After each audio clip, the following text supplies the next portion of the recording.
João capítulo 12, versículo 26. E por que o tema vai valer a pena?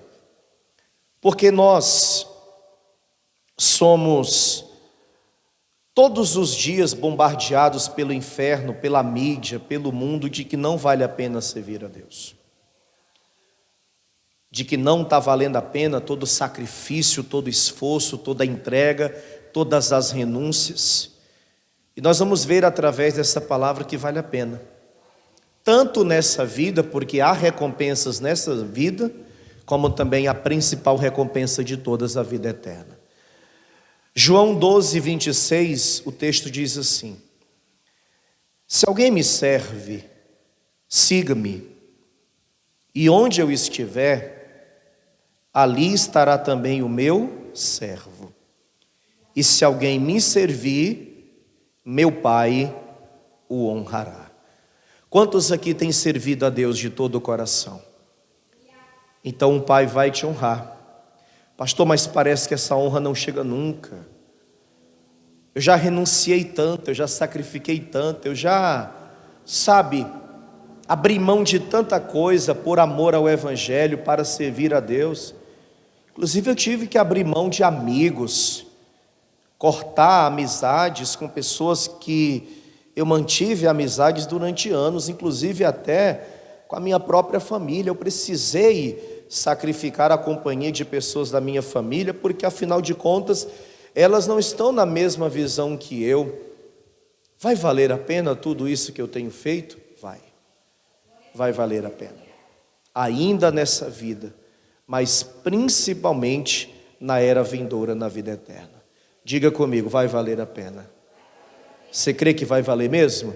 Então eu leio o versículo 26 e você lê em seguida. Vamos lá. Se alguém me serve, siga-me, e onde eu estiver, ali estará também o meu servo.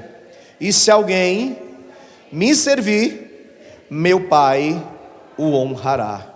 Amém? Você crê nessa palavra? Então vamos desocupar as mãos e vamos aplaudir com muita alegria o Senhor e a sua palavra. Pai querido, Deus amado, santo e todo-poderoso, a tua palavra vai ser pregada agora. Que o homem diminua e que o Senhor cresça.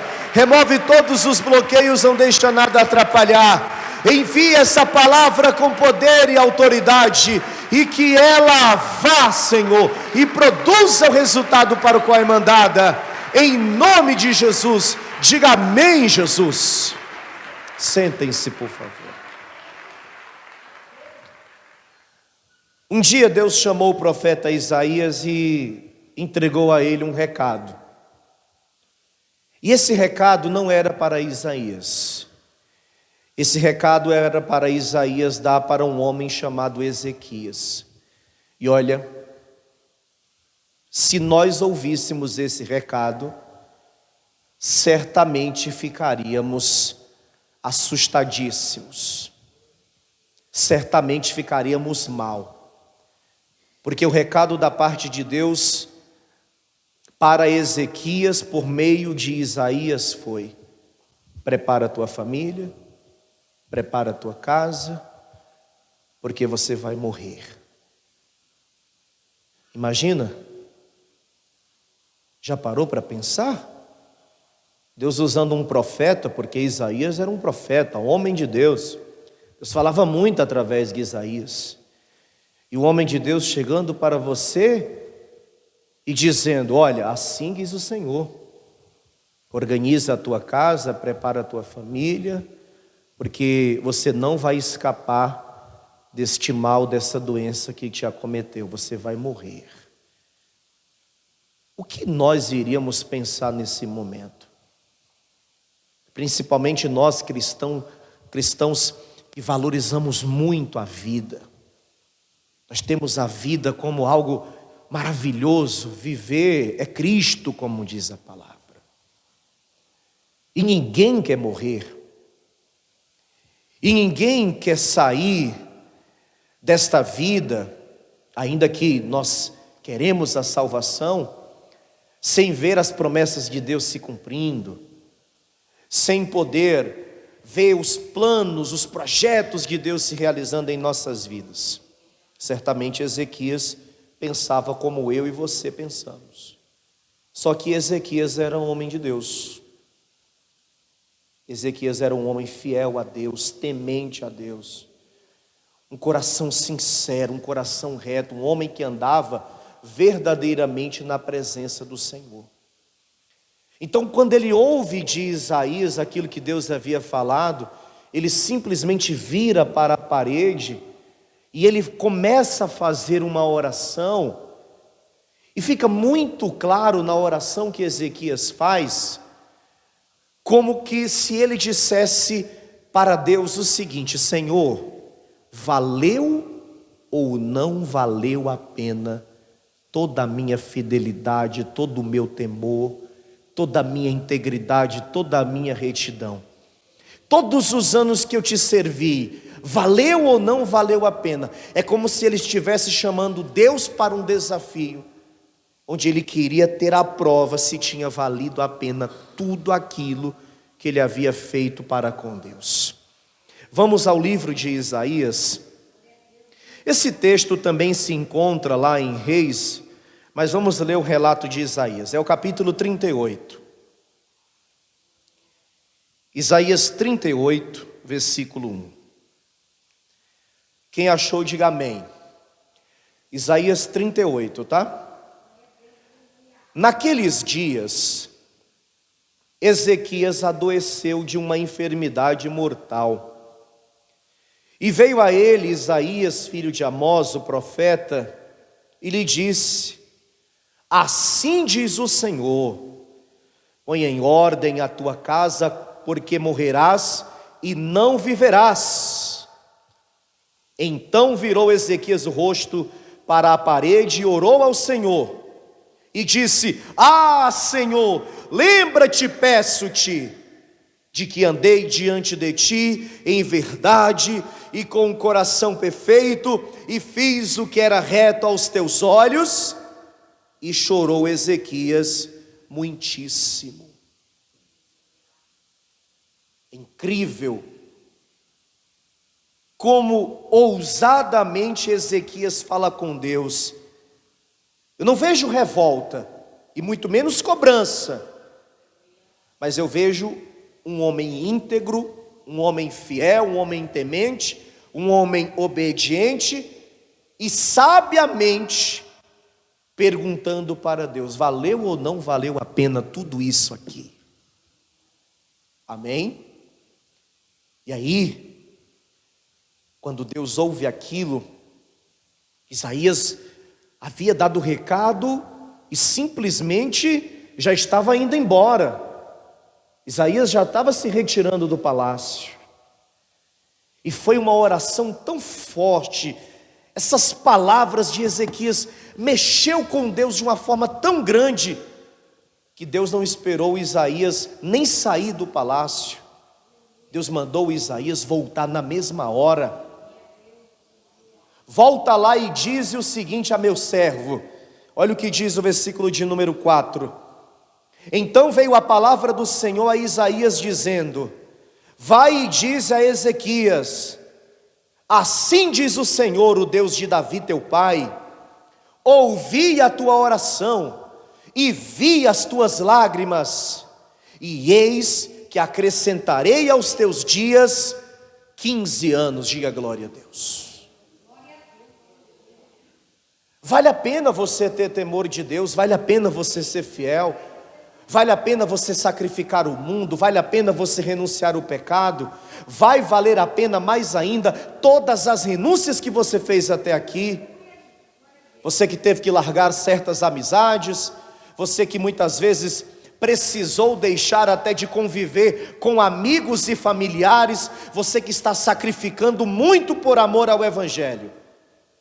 O diabo é o maior interessado em fazer com que nós venhamos ter esse pensamento: não está valendo a pena. Mas a palavra de Deus prova que vale a pena. Porque o que moveu o coração de Deus não foi o fato de Ezequias ter ficado triste pela notícia que ele acabara de receber. Não foi pelo fato de Ezequias ter lamentado que havia acabado de receber a notícia que iria morrer, porque Deus não se move por pena, Deus se move por fé, Deus se move pelo temor, pela fidelidade, pela obediência. E nem adianta a gente pedir misericórdia, porque misericórdia Deus tem para conosco todos os dias, porque a palavra diz que não fomos consumidos ainda por conta das misericórdias do Senhor. Não precisa pedir misericórdia a Deus, e não pense que Deus tem pena da gente. Deus age pela fé, Deus age pelo nosso temor, pela nossa obediência e pelo nosso caráter diante dele. Ezequias disse: lembra-te, peço-te, que eu andei diante de ti em verdade, eu fui um homem verdadeiro e andei em verdade diante do Senhor. Você tem sido esse homem, essa mulher? Você tem andado em retidão, em verdade? Ele ainda diz: meu coração é perfeito, e fiz o que era reto aos teus olhos. Ou seja, tem que ter valido a pena o meu caráter, o meu testemunho, o servo que eu tenho sido até aqui. E quando Deus ouviu isso, imediatamente Deus se inclinou para acrescentar mais 15 anos de vida a Ezequias. Isaías, volte lá e diga a meu servo Ezequias que eu estou acrescentando mais 15 anos, como quem dissesse, diga a ele que tudo que ele fez, tudo que ele tem feito, o seu temor, a sua obediência, a sua integridade, valeu a pena até aqui e continuará valendo a pena. E eu quero que você acredite: tudo que você fez, tudo que você renunciou, tudo que você sacrificou, valerá a pena ainda nesta vida, mas principalmente na era vindoura, a vida eterna. Diga glória a Deus, diga vai valer a pena. Amém, igreja? Segundo livro de Reis, capítulo 4. Até depois da morte, vale a pena, porque tem recompensas para quem é fiel. Toda a tua integridade, todo o teu temor, toda a tua vida com Deus, até após a sua morte, para os que ficarem, os tais escolherão do fruto da tua integridade para com Deus. Segundo Reis 4, versículo 1. Uma mulher acabara de ficar viúva, seu marido havia deixado muitas dívidas, e você sabe que por conta da dívida e pelo fato desta mulher não ter como pagar, o credor iria levar os filhos desta mulher para ser servos dele, escravos dele, como pagamento da dívida. Você deve saber também que havia muitas formas de escravizar uma pessoa, independia da cor da pele, diga-se de passagem, tá? Homens tornavam-se escravos porque eram derrotados em batalhas, e não necessariamente por serem negros, como muitos acreditam erradamente. Haviam muitos escravos de cor branca, iam para uma luta, reino contra reino, quem perdia era escravizado pelo vencedor. Muitos homens foram escravizados assim ao longo da história. E também por conta de dívidas. Você fizesse uma dívida e não tivesse como pagar, você se tornava servo, escravo daquele no qual você estava devendo por um período de tempo, ou até mesmo para o resto da vida, dependendo do tamanho da dívida. Era o que iria acontecer com os filhos dessa mulher, porque o marido era homem de Deus, o texto deixa claro, mas mesmo sendo homem de Deus não sabia administrar. E não é o foco da pregação, mas aqui já tem um ensinamento para nós. Ainda que sejamos homens e mulheres de Deus, precisamos aprender a ter uma boa gestão financeira. Amém, gente?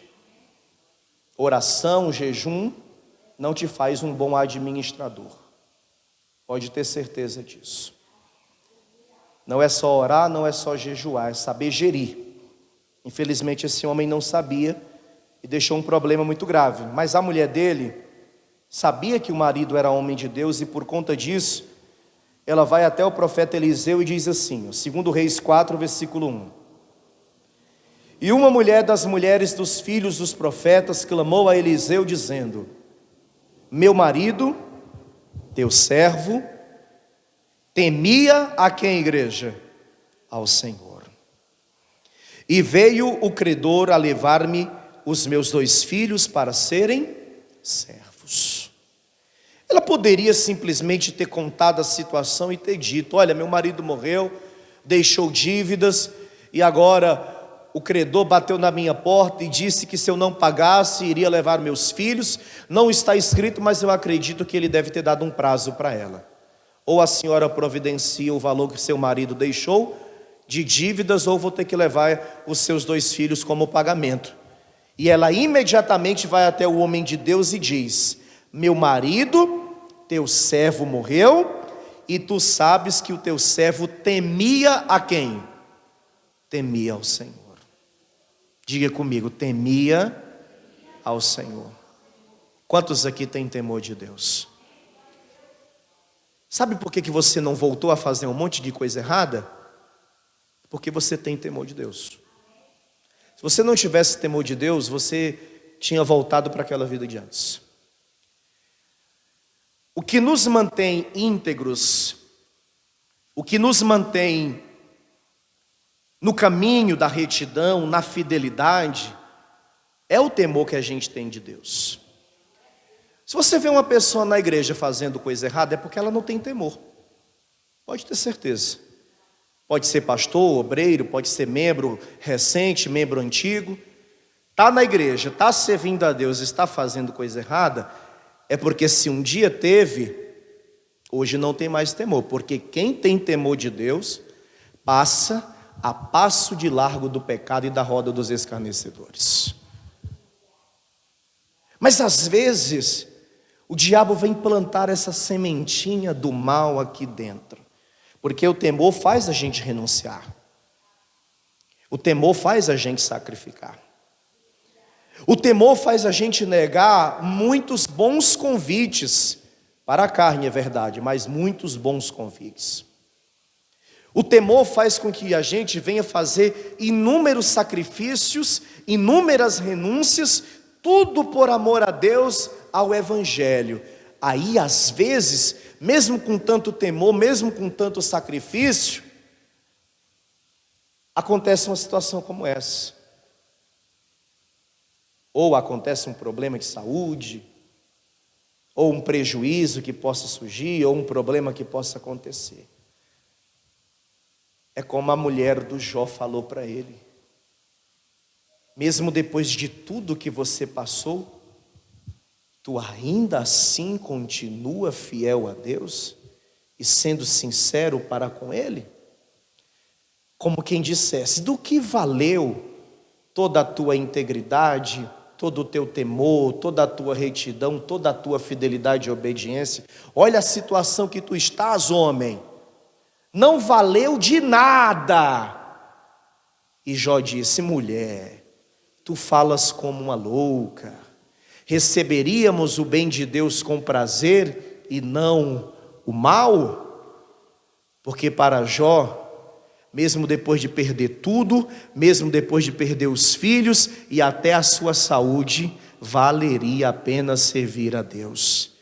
Você conhece o restante da história e você sabe que imediatamente o profeta Eliseu se inclinou a ajudar essa mulher, de modo que ela foi tão próspera que pagou a sua dívida, e com o restante que ela ficou foi o suficiente para ela viver bem com os seus filhos. Não perdeu os seus filhos e ainda prosperou. O temor do seu marido para com Deus fez com que essa mulher fosse abençoada, e o teu temor vai valer valer a pena. Deus vai recompensar todo o teu temor, toda a tua integridade, toda a tua fidelidade, toda a tua obediência. E ainda que o diabo diga ao contrário, pode ter certeza, vai valer a pena, está valendo a pena, e Deus vai te recompensar. Quem crê nisso, diga glória a Deus. Diga: a recompensa vai vir no Senhor.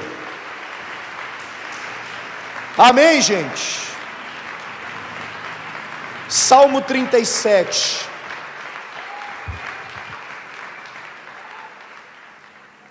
Salmo 37, versículo 5.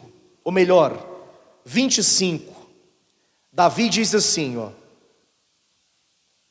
fui moço e agora sou velho, mas nunca vi desamparado o justo, nem a sua descendência mendigar o pão. Vivi muito nessa vida. Penso que Davi já era um homem com idade avançada quando escreveu esse salmo. Que ele deixa claro, né? Fui jovem, fui moço, agora estou velho. E nessa frase, você pode interpretar como alguém que está dizendo assim: já vivi muito nessa vida, já tive muitas experiências nessa vida, já vivi muitas coisas, ouvi muitas coisas e vi muitas coisas, mas tem uma coisa que eu nunca vi. Amém? O quê? Um justo desamparado. Quem é justo? Ah, pastor, mas a Bíblia diz que não há nenhum justo sequer. Fato. Mas Jesus nos justificou na cruz do Calvário. E se você é justificado pelo sacrifício da cruz, se você é justo de verdade, e quem é justo é aquele que procura praticar verdadeiramente a justiça de Deus. Lembre-se do que disse Jesus: buscai o reino de Deus e a sua justiça. Davi está dizendo: eu já vi tudo nessa vida, menos um justo ser desamparado. Como que você vai dar ouvidos ao diabo e pessoas que o diabo usa para dizer que não vale a pena servir a Deus? Porque o diabo é assim. Quando ele não fala ao nosso ouvido, ele levanta alguém. E quando ele levanta alguém, geralmente ele levanta alguém que talvez a gente dê ouvidos a esse alguém. Alguém que muitas vezes tem importância para nós, alguém que a gente para ouvir.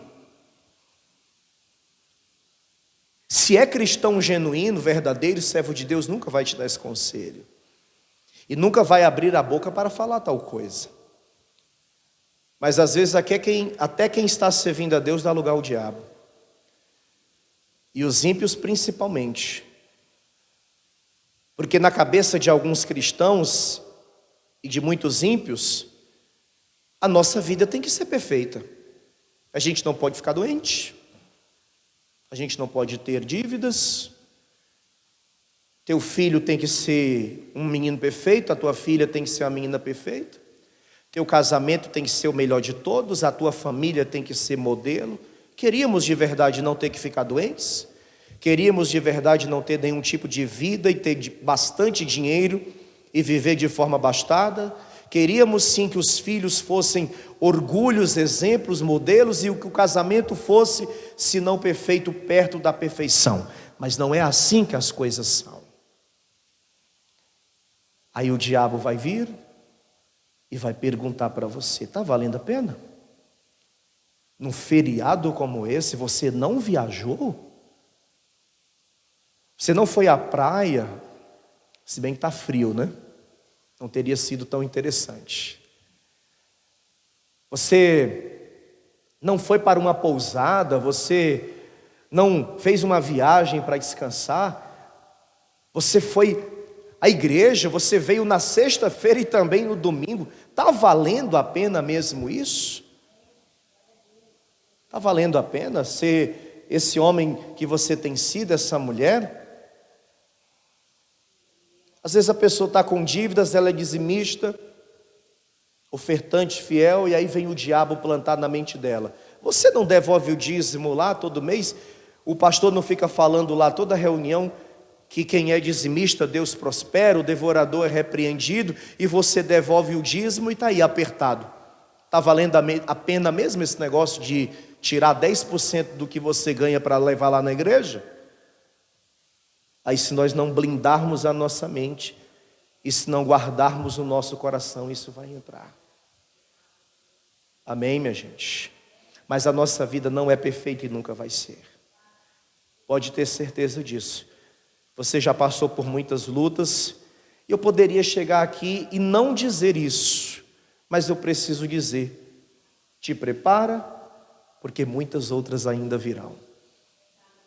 Mas o justo não é desamparado, e a sua descendência não mendiga o pão, e vai valer a pena tudo que você passar, as dores que você sentir, as lágrimas que você derramar, por amor ao Senhor, ao Evangelho, por amor ao Deus Todo-Poderoso. Diga glória a Deus. Vai valer a pena. Não faça como o povo de Israel na época do profeta Malaquias. Foi um período muito difícil da história de Israel. Malaquias capítulo 3, versículo 14 diz assim, ó. Malaquias 3,14. Vós dizeis: inútil é servir a Deus. Diga misericórdia. Inútil é servir a Deus, que nos aproveitou termos cuidado em guardar os seus preceitos e em andar de luto diante do Senhor dos exércitos. Uma pessoa que abre a boca para falar tal coisa, é porque ela já perdeu toda a fé, toda a esperança, toda a confiança em Deus. Ou então ela não conhece a palavra genuinamente, verdadeiramente. Você viu o que diz esse texto? Você leu? Vou ler de novo. Inútil é servir a Deus. Gente, é inútil o que a gente tem feito. Quantos anos você serve a Deus? Quer dizer então que a gente está perdendo tempo aqui? Eu estou perdendo tempo acordando 5 horas da manhã?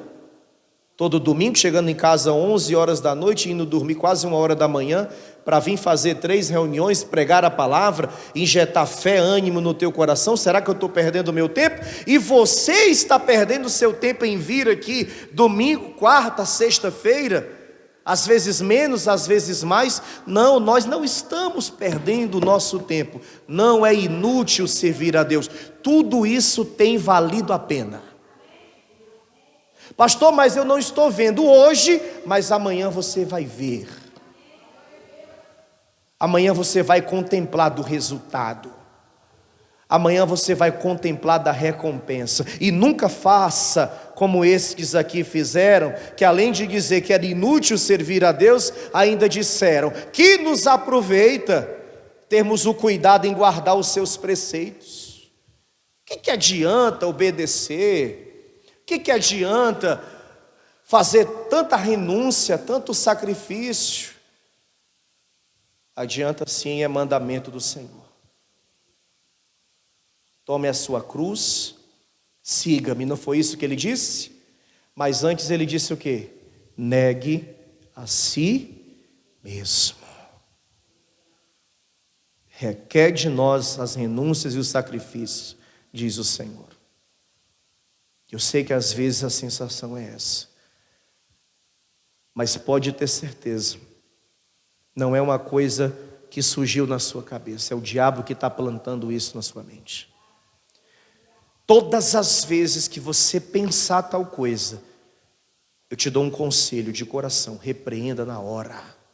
Repreenda na hora. Não alimente esse pensamento. Não alimente. Não alimente esse pensamento. Porque se você começar a pensar que não está valendo a pena, que você está sacrificando à toa, que as renúncias foram em vão, que você deixou de aproveitar essa vida, que você abriu mão de tanta coisa para servir a Deus e parece que isso não tem valido a pena porque você não está vendo a recompensa. Foca no Senhor. espera no Senhor. Como disse o salmista, entrega o teu caminho ao Senhor, confia nele e tudo ele fará. Quem crê nisso, diga amém. Põe na mão de Deus. As recompensas ainda virão para essa vida, mas principalmente na vida eterna. E eu gostaria de ler Apocalipse capítulo 2, e aqui eu quero finalizar. Mais precisamente, no versículo de número 10. Apocalipse 2, versículo 10. Diz assim: nada temas das coisas que hás de padecer. Repito, nada temas das coisas que hás de padecer. Eis que o diabo lançará alguns de vós na prisão, para que sejais tentados. E tereis uma tribulação de 10 dias. Ser fiel até a morte, e dar-te-ei o quê? A coroa da vida. Diga, vai valer a pena. Nessa vida e na era vindoura, a vida eterna. Amém, igreja? Quem recebe essa palavra?